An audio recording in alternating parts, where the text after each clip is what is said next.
লিখেছেন মহানী প্রসাদ মজুমদার।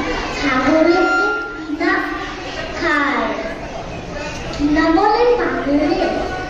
গতবার শীতকালে আমাদের ছাগলে দিন করে দেবে এক গুলাম কে গপ করে দিয়ে গেলে মনেটা স্ত্রীকে। তারপরে গোষ্ঠ কি বলে দিস আচ্ছা, এবছর মাঘ মাসে হলো তার বাচ্চা। বাচ্চার রূপ দেখে হাসি প্রাণ খুলে গায়ে তার সোয়েটার বোনা সেই ধন্যবাদ।